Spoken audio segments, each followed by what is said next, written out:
دوسرا سیموئیل اس کا نامہ باب اور اس کی پہلی آیت سے۔ پھر داؤد نے کہا، کیا ساؤل کے گھرانے میں سے کوئی باقی ہے جس پر میں یونتن کی خاطر مہربانی کروں؟ اور ساؤل کے گھرانے کا ایک خادم بنام زیبا تھا، اسے داؤد کے پاس بلا لائے۔ بادشاہ نے اس سے کہا، کیا تو زیبا ہے؟ اس نے کہا، ہاں، تیرا بندہ وہی ہے۔ تب بادشاہ نے اس سے کہا، کیا ساؤل کے گھرانے میں سے کوئی نہیں رہا تاکہ میں اس پر خدا کی سی مہربانی کروں؟ اور زیبا نے بادشاہ سے کہا، یونتن کا ایک بیٹا رہ گیا ہے جو لنگڑا ہے۔ تب بادشاہ نے اس سے پوچھا، وہ کہاں ہے؟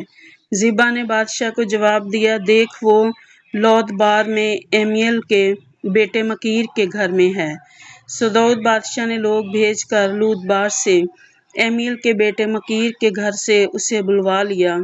اور ساؤل کے بیٹے یونتن کا بیٹا مفیبوست داؤد کے پاس آیا اور اس نے منہ کے بل گر کر سجدہ کیا۔ تب داؤد نے کہا، مفیبوست؟ اس نے جواب دیا، تیرا بندہ حاضر ہے۔ داؤد نے اس سے کہا، مت ڈر، کیونکہ میں تیرے باپ یونتن کی خاطر ضرور تجھ پر مہربانی کروں گا، اور تیرے باپ ساؤل کی ساری زمین تجھے پھیر دوں گا، اور تو ہمیشہ میرے دسترخوان پر کھایا کر۔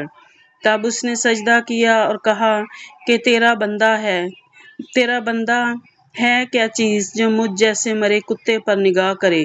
تب بادشاہ نے ساؤل کے خادم زیبا کو بلایا اور اس سے کہا کہ میں نے سب کچھ جو ساؤل اور اس کے بیٹے اور اس کے گھرانے کا تھا تیرے آقا کے بیٹے کو بخش دیا۔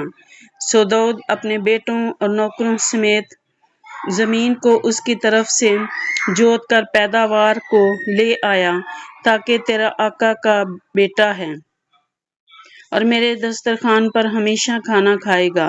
اور زیبا کے 15 بیٹے اور 20 نوکر تھے۔ تب زیبا نے بادشاہ سے کہا، جو کچھ میرے مالک بادشاہ نے اپنے خادم کو حکم دیا ہے تیرا خادم ویسا ہی کرے گا۔ پر مفیبوست کے حق میں بادشاہ نے فرمایا کہ وہ میرے دسترخوان پر اس طرح کھانا کھائے گا کہ گویا وہ بادشاہزادوں میں سے ایک ہے۔